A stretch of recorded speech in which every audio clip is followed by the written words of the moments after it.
One thing to call out is, we had a really close collaboration with Turn 10 on this project. We've always worked really closely with them, but on this project in particular, we're able to leverage some of the resource on their side that kind of helped us invest in certain features for our vehicles. The other thing is we've invested in our team here at Playground.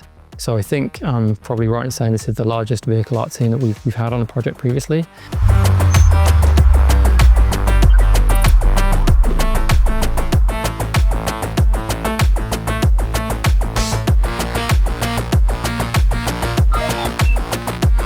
We know that Forza Horizon 6 will arrive with 550 cars on day one, which is the largest number of cars at launch for any previous Forza Horizon game. That number will obviously only continue to grow over the next several years. After all, Forza Horizon 5 arrived with just over 500 and now sports around 900. However, moving forward from the Xbox One and Xbox One X generation of consoles has given Playground Games the opportunity to finally pull the trigger on a number of improvements to vehicles. Improvements which touch every single car. There's work we've done across our whole suite of vehicles in carrying them forward, which both modernizes them. So for example, if you look at our headlights and taillights, we've got a new kind of refraction-based shader on them. Gives them this really authentic look of depth and feel. Also with things like where you have polycarbonate style headlights, there's a kind of rainbow refraction effect that you get through there, like an iridescence as the light casts through it. We've also reworked our materials used across the library of vehicles as well. So we've done some basic stuff like that outside of customization. Some of the coolest things I think we've done are where we've made investments that touch the entire library. So there are new vehicles that we have in the game, and those vehicles have their own unique bespoke parts which are exclusive to that car. But then I think probably the biggest areas, some of the areas we're most excited about are things like Forza Aero and window decals. The ability to place decals on windows has been something that's been requested ever since the influential livery editor was first introduced to the Forza series in 2007's Forza Motorsport 2. Window decals are a long requested fan feature, something that we've also wanted to do for a really long time. That requires a massive investment, and you have to go back and do work to every single car in order to support that. So we're really thrilled that we've been able to bring that to players, and that allows everything from doing huge ornate designs that span across the windows, wrap all the way around the car, to simpler stuff like having a sun strip in the windscreen, or even just smaller low-key things like having window stickers that you can go and place on there. And that's kind of a fun one as well, because we link that into the campaign. As you progress, you'll unlock little graphics you can go and proudly display in there as well.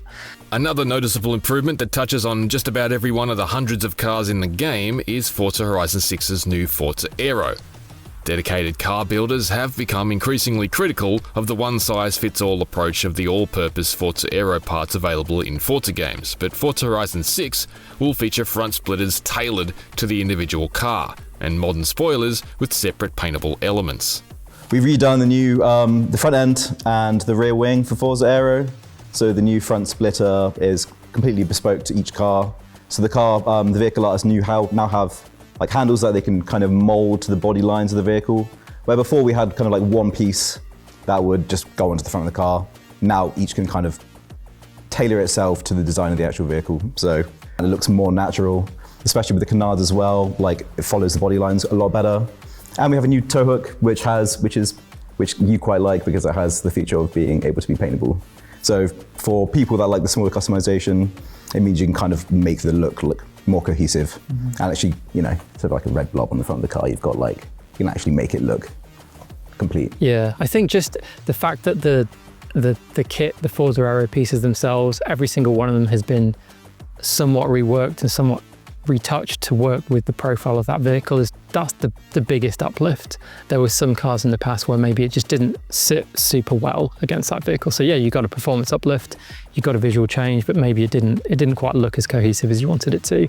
But now that's genuinely, I think it looks so much stronger aesthetically. You brought it forward, it looks way more modern. Yeah. The new materials on it, the supporting struts that we have, the new design for the rear wing, the kind of swan neck style wing, much more modern looking than what we had in the past. And yeah, you referenced it there, James, but I love the fact that when you've installed these parts, if you go to, one of the other areas that we've made investments in terms of quality of life is with paints.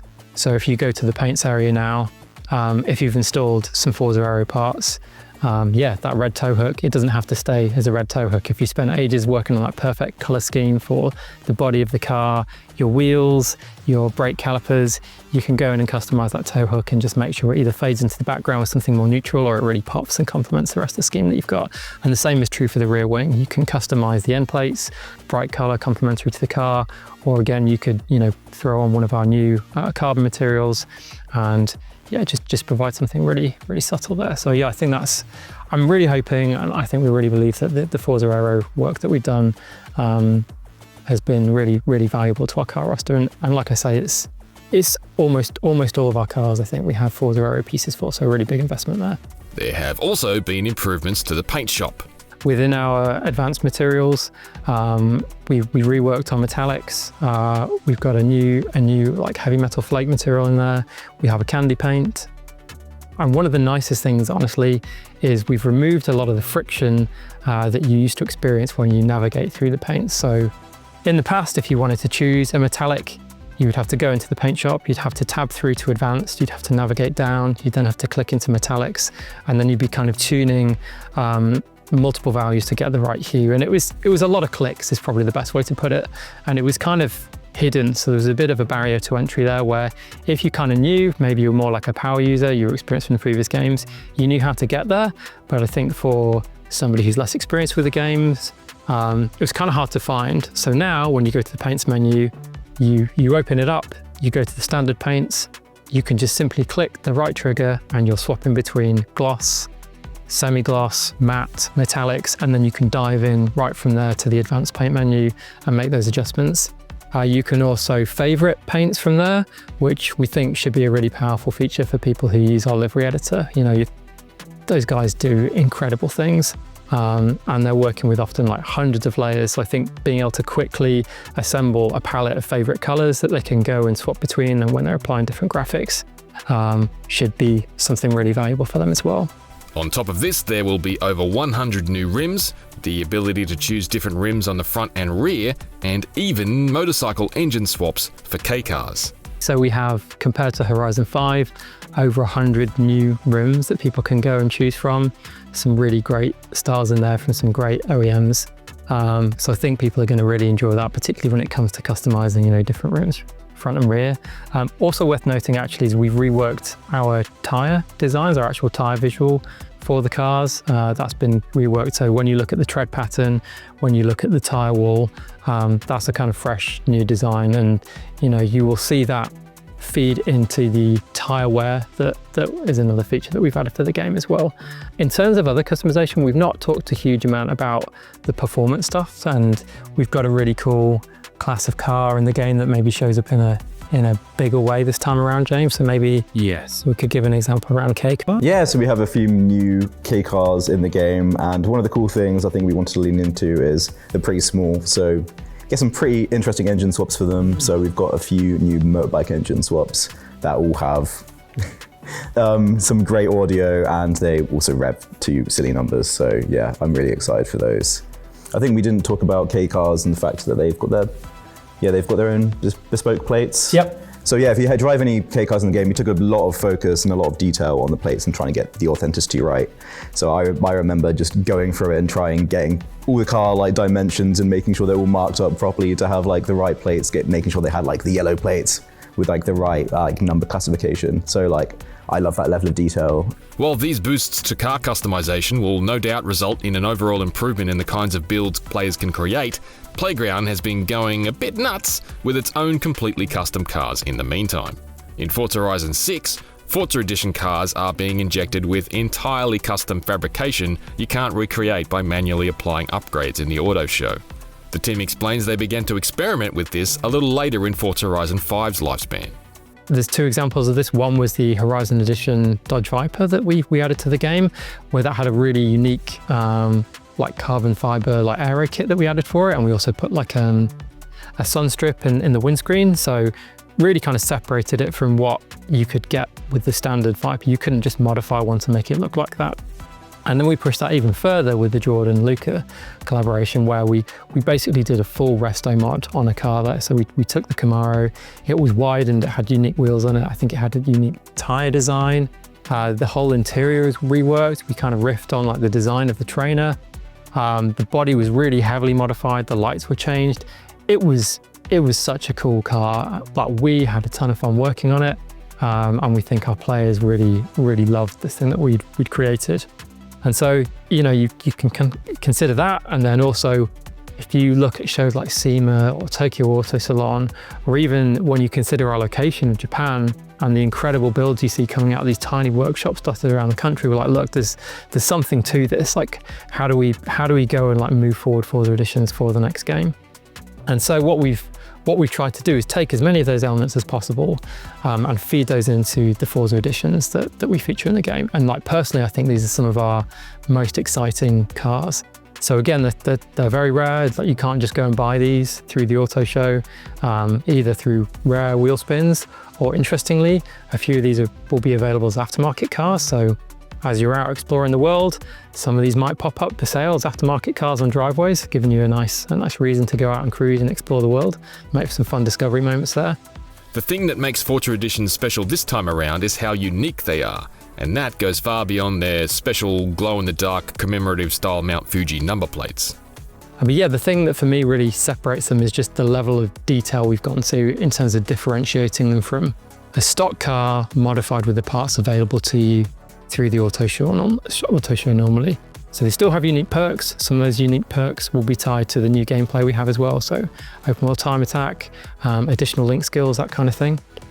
But yeah, really, it's the level of attention we put into the visuals of those cars. Like, we've really let our vehicle artists off the leash and show what they can do. And I think that's what makes them super exciting. So James, maybe you want to talk a bit about a few of these particular vehicles? Yeah. So I know that players have seen a lot of that Miata from the reveal. The pretty crazy one. Yeah, it's got a V10 with the turbos for headlights. I think everyone's one of the first things people saw, they were like, what is that? And then you can see from the front end, it's even got like the tow hook like coming out the front end, like the little tongue, which I think is quite funny.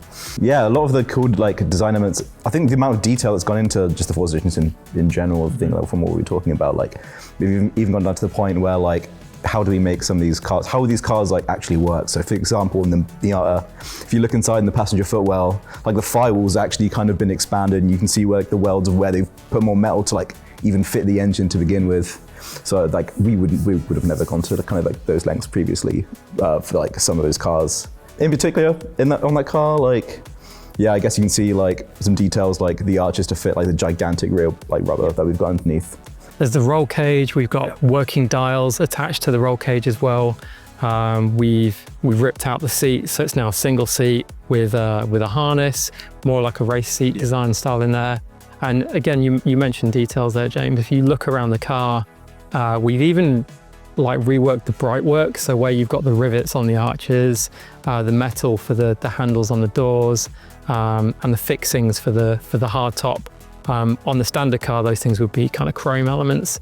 They've been given a sort of brass copper look to kind of knit in with the overall look of the car. So yeah, just that level of detail, like cutting and modifying the bodywork, like exposing an engine coming up through the bonnet, twin turbochargers, they just look so different compared to what you could build through the auto show, and I think that makes them really, really cool. Another cool thing about the MX-5, from literally just the point you were talking about, was the fact there is a bit more customization you can do with that Forza Edition. So like, I guess the spec out of the box is this kind of drag car. It's got the drag wheels, you know, it's got drag slicks. It's got this kind of like low drag look. But you can put Forza on the front, and it's got this custom rear wing, and then you can change it, put slicks on it, and then yeah, you can turn it into like basically like a little time attack car. Mm-hmm. So I think that's something that we haven't done before, where you can actually kind of make a twist on the Forza Edition itself and then turn it into something that's capable for something completely different.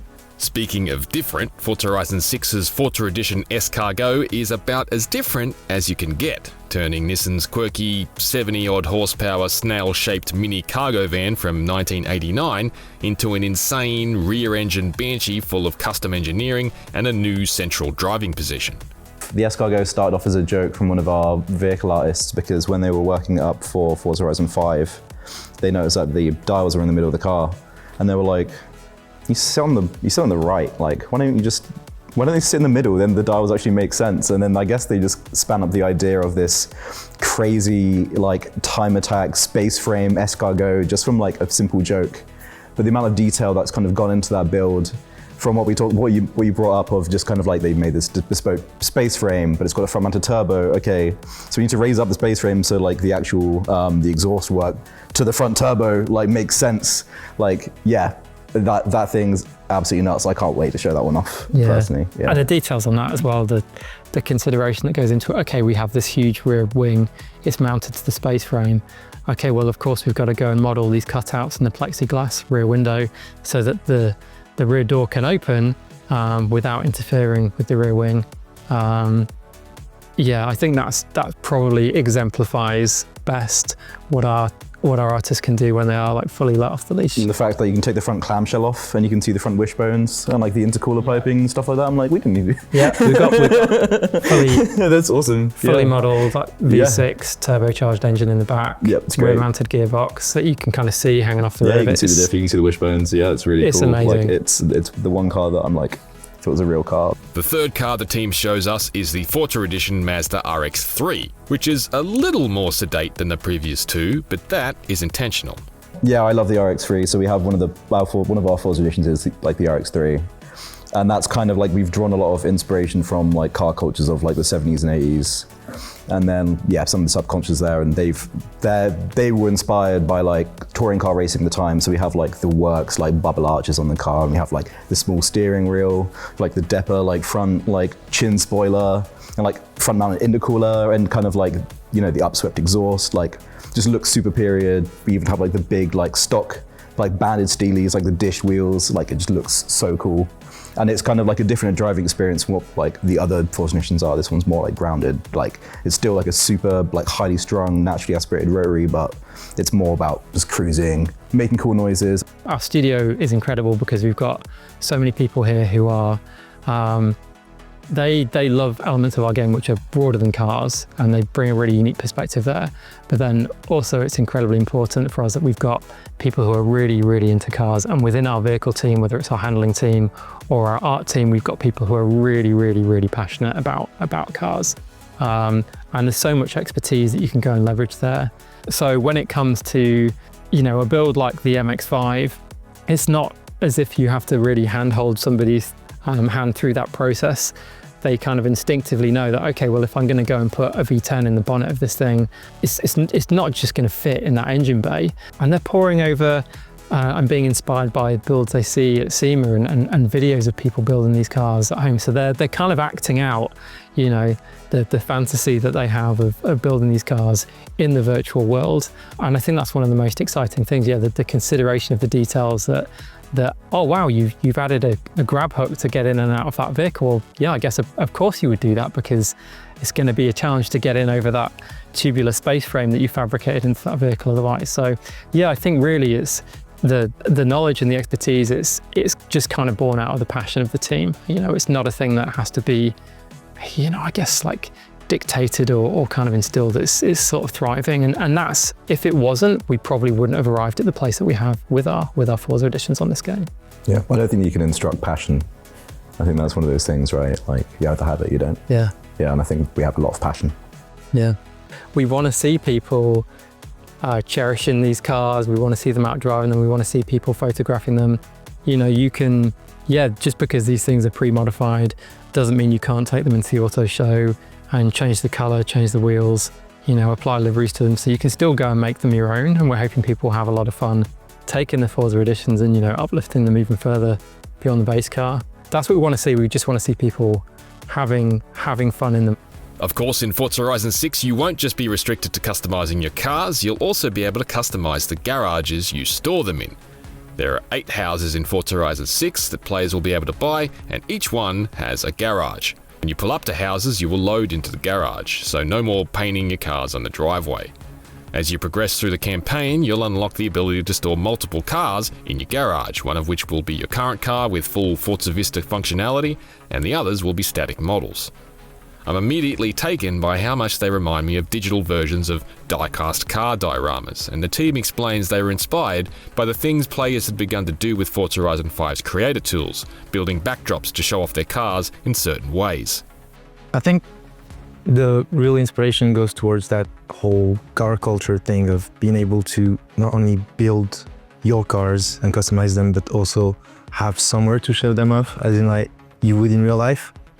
And I think that was really what we were trying for when we were looking into like the design for this and how we can make that available to the players, was thinking, okay, we know they have cool cars, they have ways of making the cars look cool. How can we make it so they also have a space, you know, like those diecast, where they can show them in a specific way, play around themes, play around looks, and have that ability to like update that, you know, alongside their vehicles. I think that was the main thing we were trying to think about, was like, all right, if I'm the player, what's the best way to do that? What tools do we have available? What could we create for them to, you know, create that space? Yeah. It's something that we know players do, right? I mean, we talked about this, the kind of journey that we've been on with Horizon 3 and players deciding that certain houses belonged to them, and then in 4 we implemented the houses feature. Horizon 5 we built Event Lab, we built Event Lab Island. And as you said, right, we wanted to deliver on something we know that fans have asked for many times: customizable houses when.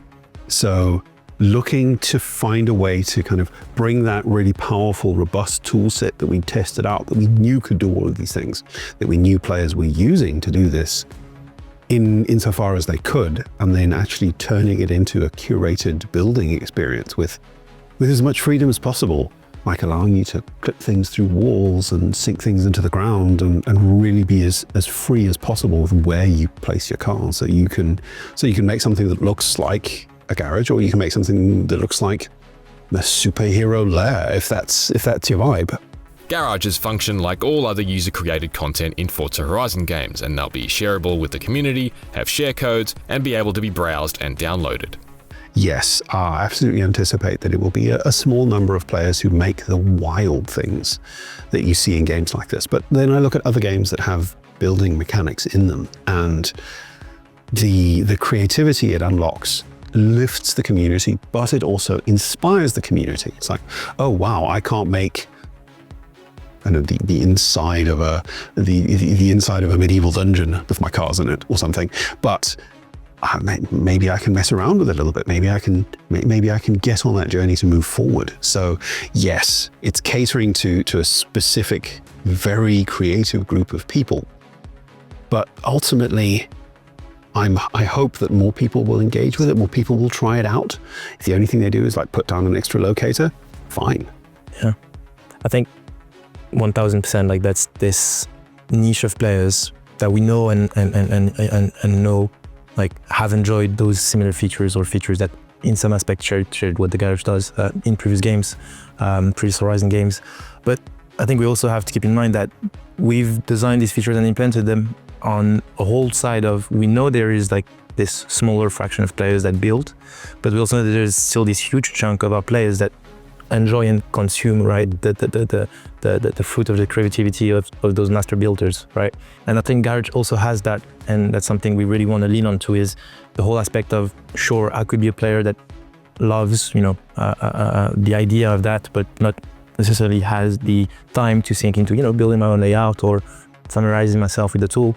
But due to how the feature is done and how we want it to be, it's going to be fairly easy to, you know, pick up a pretty cool, it's pretty unique just a couple layout. of button presses, Exactly. and then you're browsing them. And it's now yours in a way that you'll be able to pick, you know, what cars you show in there, but that layout would have been made by someone else, so you won't be able to edit it directly, but you'll be able to pick and place your own cars as if it was your own garage, right?